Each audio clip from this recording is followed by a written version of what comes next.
Pemeriksaan CT scan dan MRI merupakan pemeriksaan penunjang diagnostik yang mampu menghasilkan gambaran organ tubuh secara detail.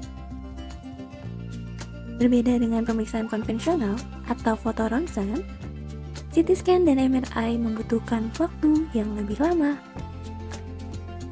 Pada pemeriksaan ini, pasien akan diminta untuk tetap tenang dan tidak bergerak selama pemeriksaan berlangsung. Namun, ada beberapa kondisi pasien yang tidak dapat mendukung berjalannya pemeriksaan, seperti bayi atau balita, anak berkebutuhan khusus, lansia non-kooperatif, penderita klaustrofobia, serta pasien yang kesulitan untuk berbaring dalam waktu yang lama. Oleh karena itu, agar pemeriksaan CT scan dan MRI dapat dilakukan dengan optimal, pasien dengan indikasi tersebut memerlukan pendampingan anestesi.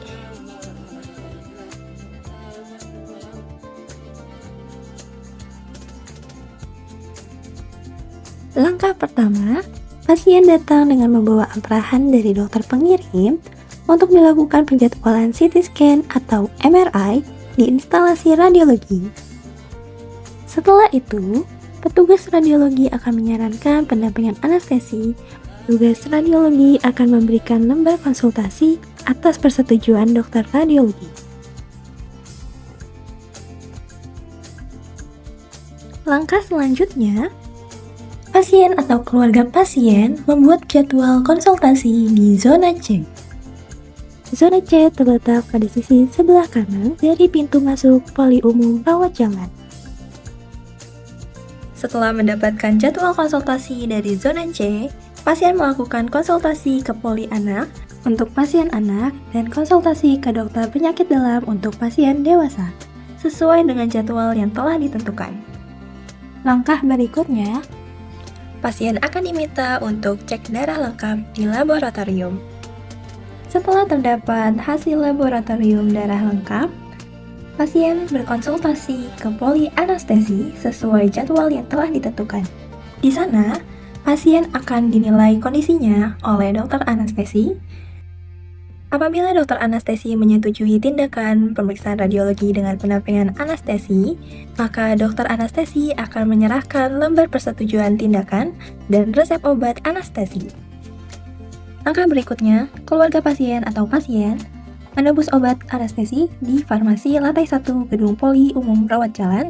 Setelah mendapatkan obat anestesi, pasien diminta untuk kembali ke instalasi radiologi induk untuk memberikan obat anestesi ke petugas radiologi guna mencegah adanya kerusakan pada obat anestesi. Pada hari pemeriksaan radiologi yang telah ditentukan, pasien datang ke radiologi dengan membawa amperahan atau surat permintaan radiologi dan inform konsen persetujuan tindakan pendampingan anestesi.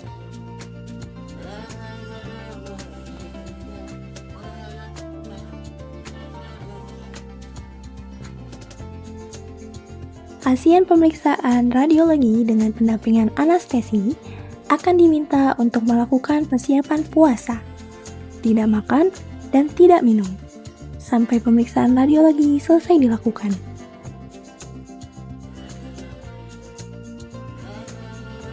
Persiapan ini bertujuan agar membuat perut pasien tidak terisi makanan. Jika pasien tidak puasa, makan dan minum, maka akan menimbulkan risiko terjadinya muntah saat pemeriksaan berlangsung. Cairan muntah atau lendir yang keluar dikhawatirkan dapat masuk kembali ke saluran pernafasan. Kondisi ini tentu dapat mengganggu saluran pernafasan dan berisiko menyebabkan gagal nafas, sehingga dapat membahayakan keselamatan pasien. Lalu, bagaimana yang harus dilakukan ketika pasien tidak sengaja minum atau makan sebelum pemeriksaan ya? Pasien atau keluarga pasien harus segera melapor kepada petugas atau perawat di radiologi. Biasanya, petugas radiologi akan melakukan penjadwalan ulang pemeriksaan radiologi dengan pendampingan anestesi. Apabila pada hari pemeriksaan pasien mengalami kondisi yang tidak sehat, seperti kondisi demam, batuk pilek, dan tidak mendapat persetujuan dari dokter anestesi, ada baiknya untuk melapor ke petugas agar dapat dilakukan penjadwalan ulang. Persiapan yang baik merupakan kunci penting agar pemeriksaan radiologi dengan pendampingan anestesi dapat berjalan dengan aman dan optimal. Dengan memahami alur persiapan yang diperlukan, diharapkan pasien dan keluarga dapat bekerja sama dengan tenaga kesehatan demi kelangsungan kelancaran proses pemeriksaan.